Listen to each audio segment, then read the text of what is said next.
And what is more important for Tibet than the political matters is Tibet's environment. We used to call ourselves the land of cool climb, Pösinejong, or we say land surrounded by snow mountains, because on all sides are mountain ranges. Then the Westerners came into Tibet in the 18th, 19th century, and they started calling Tibet as the roof of the world because of its altitude, so 13,000, 14,000 feet above sea level average. And then Asians started calling Tibet as the water tower of Asia, or fountain of Asian rivers, because majority of these rivers that flows into 10 different countries originate from Tibet. Then today, Chinese environmental scientists call Tibet as the third pole.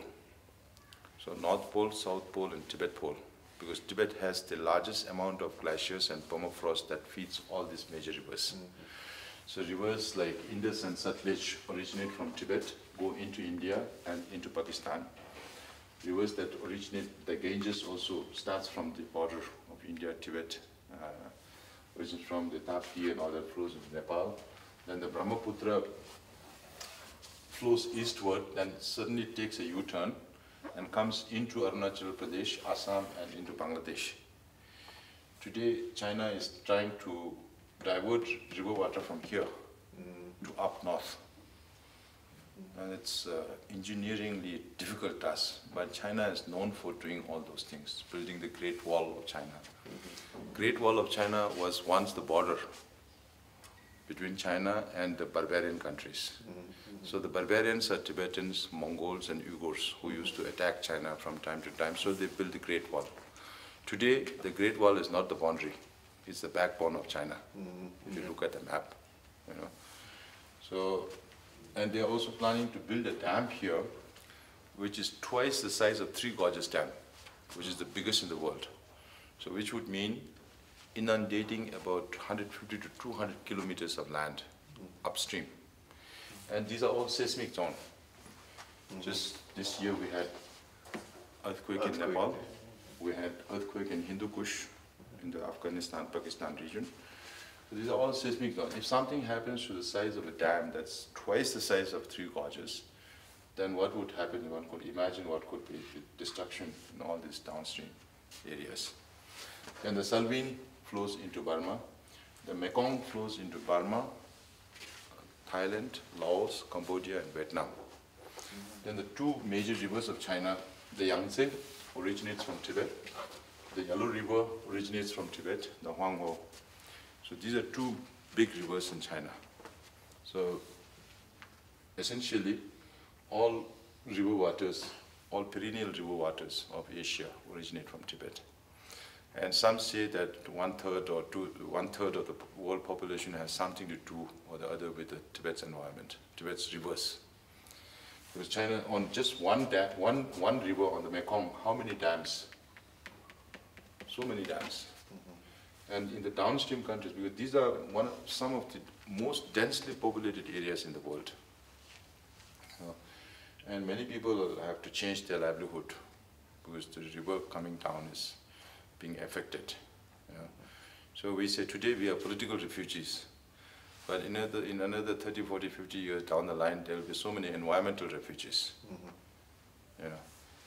And Tibet majorly is grassland, particularly in these areas. Tibetan population are very scattered, not all places are habitable. These parts are mostly desert areas. So the problem with when we say we don't have time, because China's policy is assimilation. They derive from Soviet Union. So sometimes I say on Chinese national flag, you have this one big star and 4 small stars. If you say the big star is Han Chinese, then small stars are Manchus, Mongols, the inner Mongolians. They like to call themselves Southern Mongolians. And Uyghurs, the East Turkestanis, and the Tibetans. Now in Manchuria, even though China was ruled by Mongols and Manchus, but they did not rule from their respective regions. They ruled from Beijing. And so today the question is, who are real Chinese. Now some say even the Mongols are Chinese. So in that sense, then all the areas conquered by Genghis Khan also belongs to China. He conquered about half of the world. So in Manchuria, there's hardly any people who speak Manchukuo language. So the language is gone, culture is gone. Now in southern Mongolia, or inner Mongolia as China calls it, 80% of the population are Turks and Chinese, Han Chinese. Only 20% are Mongols. Their story is almost gone. Now in Uyghur and Tibet.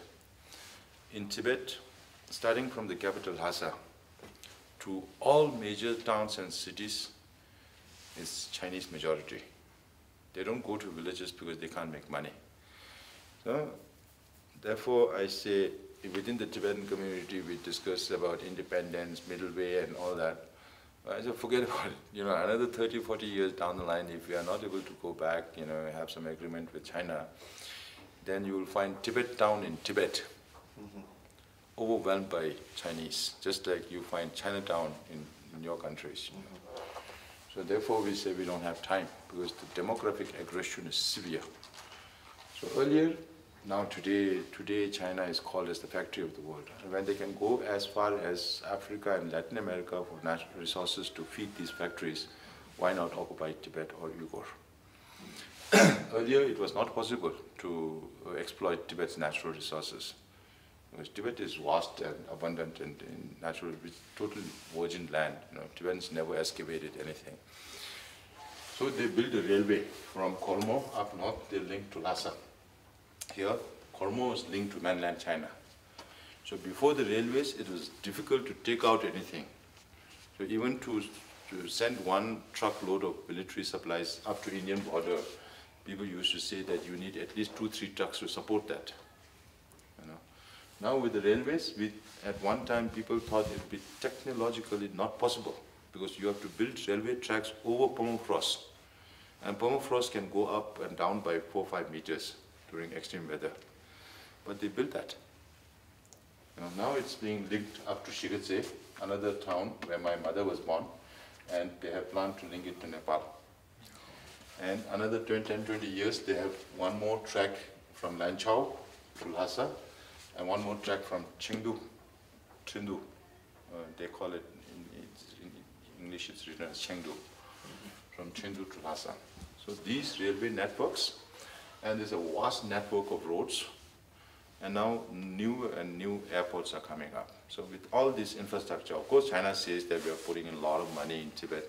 They are putting a lot of money, but all on infrastructure to bring in more Chinese, to take out more Tibet's natural resources. So we don't have much time. So that's